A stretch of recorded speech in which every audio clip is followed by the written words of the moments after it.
चुनाव खत्म हो जाएगा तो कहीं जाके ठेकेदारी करने लगूंगा, कोई नौकरी करने लगूंगा, कोई दुकान चलाने लगूंगा।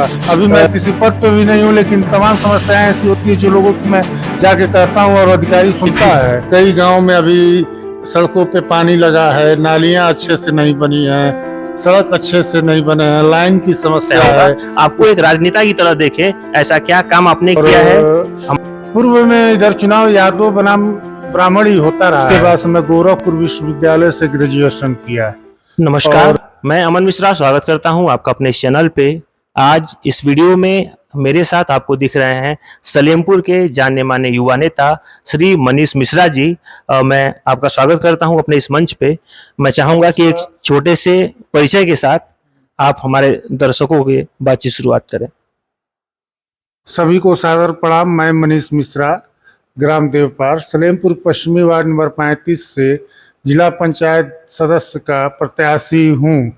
अभी जैसा कि भैया ने बताया आपको, सबसे पहले मैं जानना चाहूँगा आपसे कि जैसे ही कोई युवा किसी भी मैदान में उतरता है, चाहे वो किसी कंपटीशन का हो, चाहे वो किसी चुनाव का हो, चाहे किसी खेल का हो, लोग ये जरूर जानना चाहते हैं कि जो भी प्रत्याशी हमारे सामने है उसकी शिक्षा दीक्षा क्या है। तो शिक्षा दीक्षा के साथ मैं शुरुआत करना चाहूँगा। तो सबसे पहले आप अपने उसी क्रम में मुझे अपनी शिक्षा दीक्षा, आपके परिवार का जो पृष्ठभूमि रहा है, क्या वो राजनीतिक रहा है कि नहीं रहा है, इन दोनों प्रश्नों का जवाब अपने कम शब्दों में हमारे दर्शकों तक जरूर पहुंचाएं। पहले तो मैं अपने शिक्षा के बारे में बताऊं।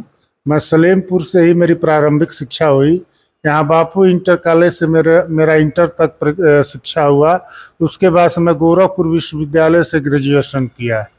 और अपने परिवार के बारे में मैं बताता चलूँ कि मेरे बाबा जी आर्मी में थे, वहाँ से रिटायर होकर आए तो रोज श्री प्रकाश साहब के पीआरओ के रूप में उन्होंने काम किया, देवरिया प्रतिनिधि थे। और मेरे पिताजी डिग्री कॉलेज के प्रिंसिपल हैं। वो भी छात्र राजनीति से अपने जीवन की शुरुआत की है, बीएचयू से, और वो भी पूर्व प्रत्याशी रह चुके हैं। इस वार्ड नंबर पहले 39 होता था, जो अब 35 है, उसके प्रत्याशी रह चुके हैं इस वार्ड से। तो हमारे मेरे परिवार में राजनीति पहले से हुई है और हम लोग पहले से समाज सेवा से जुटे हुए हैं। उसी भी क्रम को मैं आगे बढ़ा रहा हूँ और जनता के बीच में हूँ। जैसे आपने पृष्ठभूमि बताया कि, तो आपके क्रम में मुझे ऐसा लगा कि जो बाबा जी हैं वो आपके रिटायर्ड पर्सन थे आर्मी से, और पिताजी भी चुनाव लड़ चुके हैं। तो क्या कभी कोई परिवार का सदस्य किसी पद पे रहा है अब तक? नहीं, अभी चुनाव जैसे पद पे तो जैसे बस जिला पंचायत ही पिताजी हमारे लड़े थे, और मैं भी उसी में प्रयासरत हूँ कि मैं भी उसी का चुनाव लड़ रहा हूँ। और जनता से यही कहूँगा कि इस बार मुझे आशीर्वाद दे और चुनाव जिताए मुझे। हाँ। तो आपके परिवार में वो कौन सी ऐसी सीख आपको बताई गई जिससे लेके आपको आपका जो झुकाव है वो राजनीतिक तरफ हो गया, यूं कह ले, या समाज में वो ऐसा कौन सा काम आपने अब तक किया है जिसे लोग आपको राजनेता की तरह पहले देखें? वोटिंग तो बाद में होनी है, जीतना हारना बाद में तय होगा, आपको एक राजनेता की तरह देखें, ऐसा क्या काम आपने किया है हमारी जनता को आप अगर बता सकें? मैं जनता के बीच में लगातार रहता हूँ। ये क्षेत्र की जनता से आप जान सकते हैं, कभी भी जाके सर्वे करिए, जनता ही बताएगी। और चुनाव लड़ने का मेन मोटिव हम लोग का ये है कि समाज सेवा करना है जनता के बीच में। मैं हमेशा गरीबों के बीच जाता हूँ और मजदूरों के साथ के बीच जाता हूँ, और जिसका जिस टाइप से मुझसे सहयोग हो सके मैं भरपूर प्रयास करता हूँ कि मैं लोगों का सहयोग करूँ, और आगे भी करता रहूँगा। जैसे दो चार बातें मैं जानना चाहूंगा, दो चार वो मुद्दे जिसपे चूंकि आप जैसे बता रहे थे बातचीत के क्रम में कि 3-4 साल से आप लगातार इस क्षेत्र में बने हुए हैं, तो 3-4 बातें मैं वो जरूर जानना चाहूंगा आपसे, जो डायरेक्ट आप इंडिकेट करके हमारे पब्लिक को, हमारी जनता को, हमारे दर्शकों को बता सके कि इन इन मुद्दों पे मैं पिछले 4 सालों पे दिखा हूं, आपके इसी क्षेत्र में आपका बेटा हूं, इसलिए आपको दिखा हूं, हमारे पास ये 4-5 मुद्दे हैं। क्षेत्र में मुद्दों की कमी तो कोई नहीं है। क्षेत्र में आप जाएंगे तो पता चलेगा कि कई गांव में अभी सड़कों पे पानी लगा है, नालियां अच्छे से नहीं बनी हैं, सड़क अच्छे से नहीं बने हैं, लाइन की समस्या है। इसके पहले जितने भी प्रत्याशी चुनाव जीत चुके हैं क्षेत्र से, जनता फिर मैदान में वो लोग चुनाव लड़ने के लिए वो लोग तैयार भी हैं और चुनाव जीते भी हैं। और वो जनता के बीच में जा रहे हैं, जनता उनसे सवाल भी कर रही है कि आप चुनाव जीते हैं, क्या किए हैं हमारे लिए। और जनता उनसे लगातार ये सवाल पूछ रही है, लेकिन अब जवाब नहीं मिल पा रहा। जवाब उनके पास है ही नहीं कि वो दें। अब फिर भी मैदान में है और बड़े बड़े वादे कर रहे हैं, इसके पहले भी किए हैं। जीत भी चुके हैं, कोई वादा पहले का पूरा नहीं है उनका, और फिर जनता के बीच में है। तो मैं वही वादे लेके आ भी रहे हैं। तो जनता से मैं कहूँगा कि इस बार मुझे आप मौका दीजिए।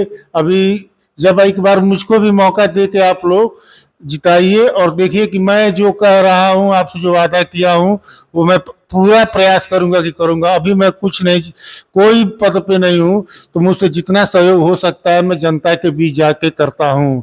ये जनता आपको बताएगी। तो अगर बात करें वार्ड नंबर 35 की, तो कौन कौन सी वो 3 प्रमुख समस्याएं हैं जो आपको कहीं ना कहीं चुनाव लड़ने के लिए प्रेरित की हैं? उन सीधे समस्या को मैं चाहूंगा आप हम तक पहुंचाएं। अभी वार्ड नंबर 35 में मैं जाता हूँ, घूमता हूँ, तमाम क्षेत्र की जनता से मुलाकात होती है। किसी गांव में लाइट की समस्या है, सड़क की समस्या है, नाली की समस्या है, तमाम यही समस्याएं हैं लोगों की, जो अभी अच्छे तरीके से जो इसके पहले चुनाव जीत चुके हैं नहीं पूरा किए हैं। मैं तो अभी भी इन कामों में जितना मुझसे हो सकता है मैं प्रयास करता हूं कि मैं करूं क्षेत्र की जनता के लिए। और मुझे अगर क्षेत्र की जनता अगर चुनाव जिताती है, उस पद पे पहुंचाती है, तो भरपूर मुझे सहयोग मैं करूंगा।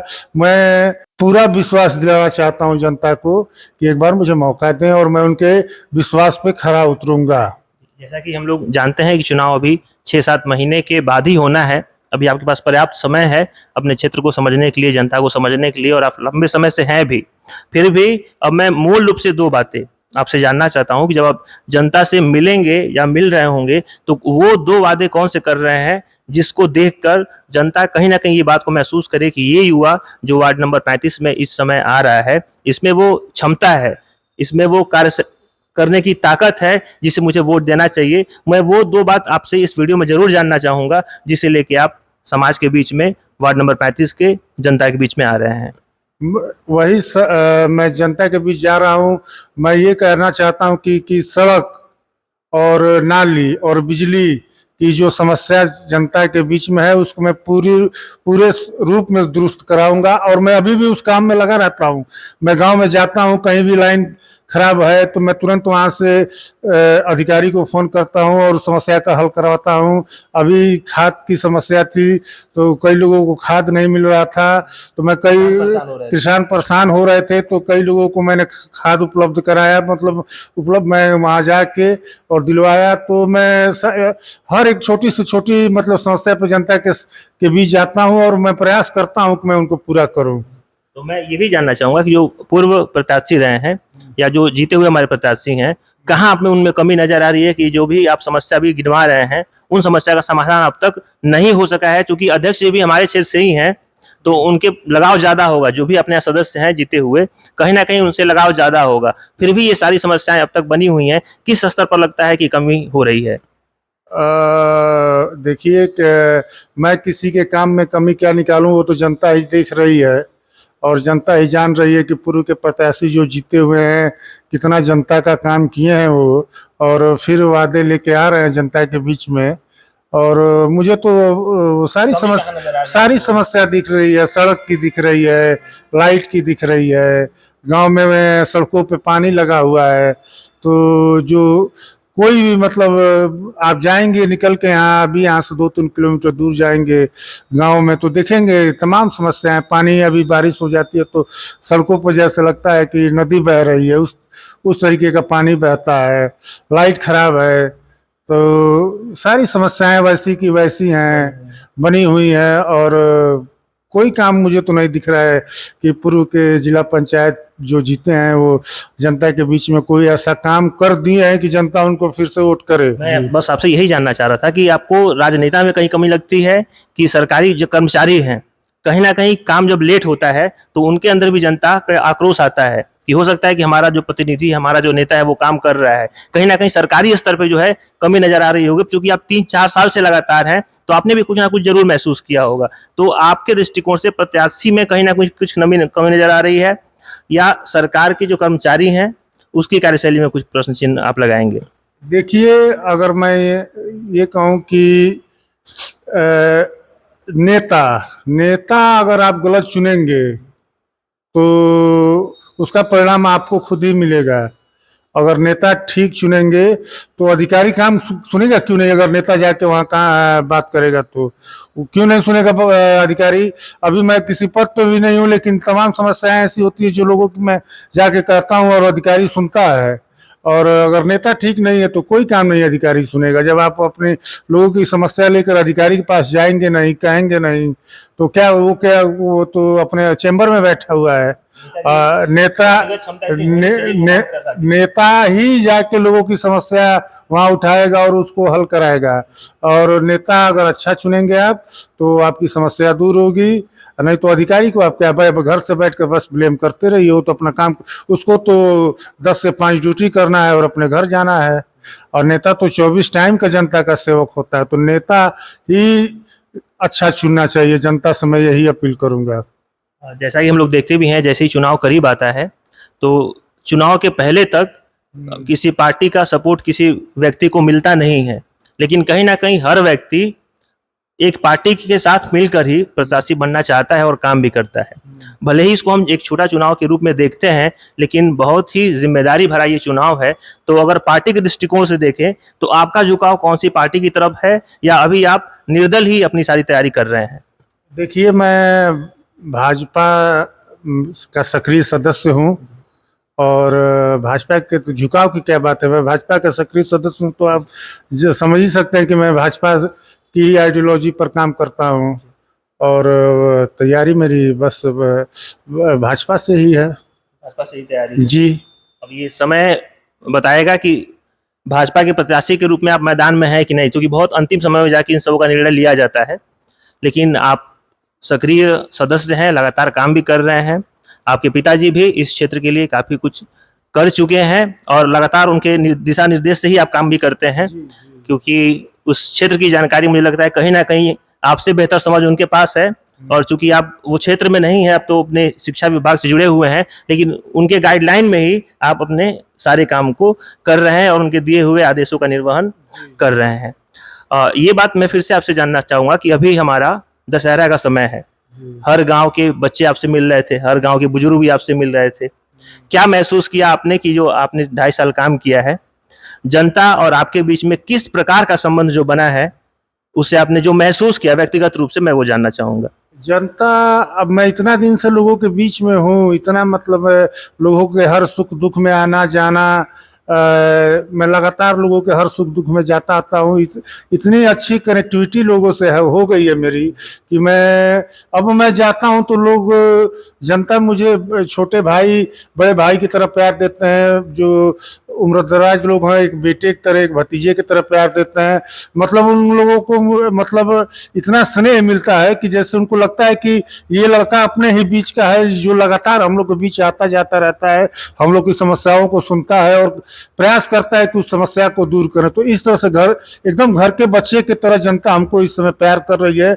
और मुझे ये आभास हो रहा है कि अगर आप एकदम परिवार के सदस्य मान रहे हैं और आप अगर किसी के संपर्क में लगातार रहेंगे, उसके हर सुख दुख में आएंगे जाएंगे, तो जनता ऐसे ही आपको प्यार और स्नेह देगी। चूंकि हर प्रत्याशी में एक भाईचारा का प्रेम भी होता है, लेकिन कहीं ना कहीं प्रतिद्वंदी होने के नाते एक टकराव की भावना भी, मनमुटाव की भावना भी हमें देखने को मिलती है। तो मैं ये प्रश्न का जवाब आप पे छोड़ रहा हूँ, आप इसको चाहें तो दे सकते हैं, या फिर जैसे नेता अपना जवाब देते हैं वैसे भी दे सकते हैं।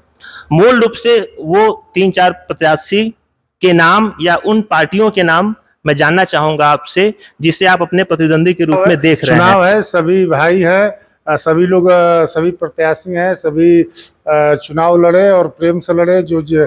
और मेरा किसी से कोई द्वेष नहीं है। जो भी मुझको मिलता है बड़ा है तो मैं बड़ा भैया ही कहता हूँ। अगर मेरे पिताजी की उम्र का है तो उसको चाचा ही कह के प्रणाम करता हूँ, उम्र में छोटा है तो बाबू ही कहता हूँ, आशीर्वाद देता हूँ। और मेरे मन में ऐसी कोई द्वेष और भावना की बात नहीं है किसी के प्रति। और मेरे घर से और मेरे माँ बाप से, मेरे बाबा से यही मुझे संस्कार मिला है कि सबको सम्मान दीजिए, कीजिए, तभी आप सम्मान पाने के हकदार होंगे। और लोगों की सेवा कीजिए, और लोगों की सेवा करेंगे तो आज नहीं कल परसों कभी भी फल मिलेगा आपको। और चुनाव है, इसको एक उत्सव की तरह देखें और चुनाव की तरह देखें। और इससे अधिक क्या कहना है, सबको मैं अपना और भाई मानता हूँ, सब जो भी हैं, और सबसे प्रेम व्यवहार है मेरा। बिल्कुल, जैसा आपने जवाब दिया, मैं इसी जवाब का इंतजार कर रहा था। क्योंकि आप अभी समाज में बने हुए हैं तो कुछ ना कुछ आपको डेली सीखना है और उसी को धीरे धीरे इंप्लीमेंट करते हुए आगे बढ़ते चले जाना है। लोग ही आपको सिखाएंगे कि समाज में कैसे रहना है, और लोग ही आपको जिताएंगे कि आप नेता की तरफ हमको कैसे रखेंगे।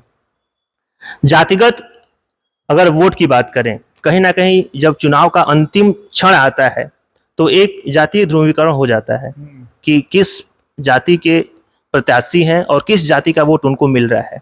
क्या मैं ये मान के चलूं इस चुनाव में भी इस प्रकार की समस्याएं प्रत्याशी को फेस करनी पड़ती हैं? ये देखिए, जातिगत फैक्टर चुनाव में तो काम करता ही करता है। और पीछे के चुनाव में भी यही परिणाम रहा है कि जातिगत फैक्टर काम किया है। मैंने देखा है अपने जीवन में कि तमाम लोगों का मदद किया गया है, लेकिन वोट देने के समय मैं उनके कास्ट का नहीं था, चाहे मेरे पिताजी नहीं थे, उन लोगों ने वोट नहीं किया। तो जातिगत तो का बहुत बड़ा असर रहता है, जाति का तो बहुत बड़ा असर रहता है। इस लोकल के चुनाव में तो बहुत ही बड़ा असर रहता है कि आप किस कास्ट से आते हैं। जैसे हम बात करें तो ग्राम प्रधानी का चुनाव हमारे यहाँ सबसे छोटा चुनाव माना जाता है। उस चुनाव में भी कहीं ना कहीं ये बड़ा फैक्टर बन के आ जाता है। और सांसदीय का जो चुनाव है हमारे यहाँ का सबसे बड़ा चुनाव माना जाता है, उसमें भी फैक्टर काम करता है। तो ये मान के चले कि हर चुनाव में ये काम करना ही करना है। तो किस जाति का वोट, अगर आपने इस बात की जानकारी ली हो पूर्व के प्रत्याशियों से या खुद अपने पिताजी से, तो किस जाति का कितना प्रतिशत वोट है? अगर मूल रूप से आप 4-5 जातियों का नाम बता पाए कि इस वार्ड में इस जाति के जो परसेंटेज में संख्या है वो ये रही है, और ताकि हमारी जनता जान पाए, क्योंकि ऐसे डाटा आमतौर पर निकल के सामने आते नहीं है, प्रत्याशी तक ही रहते हैं। तो मैं जानना चाहूंगा अगर आपको इसकी जानकारी हो तो। जी देखिए, जिला पंचायत का क्षेत्र हर 10 साल पे इधर उधर होता है, गांव संख्या बदलती रहती है, तो जातिगत समीकरण भी बदलते हैं। तो इसका कोई अस्थायित्व डेटा मतलब अभी 5 गांव उपलब्ध नहीं हो पाता है। 5 गांव 10 गांव इस साल था, तो 10 गांव दूसरे 50 गांव लमसम 50 गांव। तो संख्या माना जाए तो 50,000 पे चुनाव होता है मैक्सिमम। और पूर्व में इधर चुनाव यादव बनाम ब्राह्मण ही होता रहा है। हाँ, इस बेल्ट में वार्ड नंबर 35 में यादव बनाम ब्राह्मणी चुनाव होता है। बदलती है तो कहीं ना कहीं समीकरण पूरी तरीके से बदल जाता है। जैसे गांव की संख्या बदलती है तो समीकरण बदलता है। और पूर्व में ब्राह्मण बनाम यादव की लड़ाई रहती है, और 3 बार से यादव ही चुनाव इधर से जीत रहे हैं। 50 गांव में क्या कुछ गांव अभी भी ऐसे हैं जहां तक अभी आप नहीं पहुंच पाए हैं? नहीं, ऐसा कोई गाँव नहीं है जहाँ मैं नहीं पहुंचा हूँ। जिस तरीके से आप अभी कहें कि कोई गाँव मुझसे छूटा नहीं है, चुनाव का परिणाम चाहे जो रहे, क्या चुनाव के बाद वही प्रक्रिया अपनाएंगे जो प्रक्रिया आप चुनाव के पहले अपना रहे हैं? जी, हम लोग का हमेशा समाज से कनेक्टिविटी है। समाज तो छूट ही नहीं सकता है। और बिना लोगों से मिले हुए, अब आप सुन ही रहे हैं कि मुझे नींद नहीं आता है, तो वो तो मेरी आदत में, मैं तो हमेशा लोगों से चुनाव जीतूं या हारूं, मैं हमेशा लोगों से कनेक्ट ही रहता हूँ। और मैं सुबह निकल जाता हूँ तो रात को 9-10 बजे ही अपने घर जा पाता हूँ। तो ये तो मेरे आदत में, एकदम क्षेत्र में ही रहता हूँ, और 9-10 बजे तक घर पहुँचता हूँ। और ये मेरे आदत में है कि मैं लोगों के बीच रहता हूँ, गांव में रहता हूँ, लोगों की समस्याओं के बीच में रहता हूँ। मुझसे जो बन पड़ता है वो मैं करता हूँ, और ये मेरे जीवन का दिनचर्या हो गया है। इसके बगैर मैं जी ही नहीं पाऊंगा। तो कैसे कहूँ कि मैं छोड़ के मैं हवाई, तो ये थोड़ी नहीं कहूँगा कि अभी चुनाव खत्म हो जाएगा तो कहीं जाके ठेकेदारी करने लगूंगा, कोई नौकरी करने लगूंगा, कोई दुकान चलाने लगूंगा। मैं ना पैसे से ठेकेदार हूँ, ना कोई दुकानदार हूँ, ना कोई नौकरी करता हूँ। तो समाज सेवा ही मैं करता हूँ। तो बिना लोगों के बीच रहे मुझे खुद ही नींद नहीं आएगी। जो युवा हैं हमारे, जिनकी उम्र 18 साल से लेके 30, 32, 35 साल के बीच में है, उनके लिए क्या एक संदेश देना चाहेंगे आप कि मैं इस मैदान में इस बार आ रहा हूं और आप युवा वर्ग से मुझे किस प्रकार का सहयोग चाहिए, एक सेंटेंस में मैं चाहूंगा कि आप मुझे इस बात को बताएं। मैं अपने सभी युवा साथियों से कहना चाहता हूँ कि आप लोग मुझे इस बार सपोर्ट करें। आप लोग देख ही रहे हैं, मैं आप लोगों के बीच हमेशा रहता हूं और हमेशा आप लोगों के बीच काम करता हूं। और मैं आप लोगों को ये विश्वास दिलाना चाहता हूं कि जो भी आप लोगों को उम्मीद मुझसे है, मैं 100% उसको पूरा करने की कोशिश करूंगा। और जहां तक मुझसे हो सकेगा मैं आपके साथ एकदम खड़ा हूं और खड़ा रहूंगा। और आजीवन आप लोग मुझे इस बार समर्थन कीजिए, मैं आप लोग का रेडी रहूंगा। जैसा कि आपने देखा, लगभग सभी प्रश्नों का जवाब बड़ी बेबाकी से हमारे युवा नेता श्री मनीष मिश्रा जी ने दिया। जैसा कि आपने बताया कि आप क्षेत्र में लगातार बने हुए हैं, ऐसा चर्चा में भी हम लोगों ने सुना है कि आप क्षेत्र में बने हुए हैं, और वही रीजन है कि आज हम बैठ के आपके साथ इंटरव्यू कर रहे हैं। और जैसे जैसे चुनाव करीब आएगा हम लोग पुनः मिलेंगे और एक बार देखेंगे कि आपकी तैयारी किस स्तर पे हुई है और किस स्तर के लोग आपसे जुड़े हुए हैं। एक बार ग्राउंड पे चल के भी हम सारी चीज़ों को समझेंगे। लेकिन जैसा जवाब इन्होंने दिया है, मैं मूल रूप से आपको अंत में सिर्फ यही बताना चाहूँगा कि आपकी तैयारी, जैसा जवाब आपने दिया उसके हिसाब से काफ़ी अच्छी लग रही है, और उम्मीद करते हैं कि चुनाव आपके पक्ष में हो। चूँकि आप ईमानदारी से समाज के बीच में हैं, लोगों के बीच में हैं, जनता के साथ हैं, तो इसका परिणाम भी ज़रूर आपके पक्ष में आएगा। परिणाम को भविष्य की गोद में छोड़ते हुए इस वीडियो से मैं आपसे अलविदा लेता हूँ।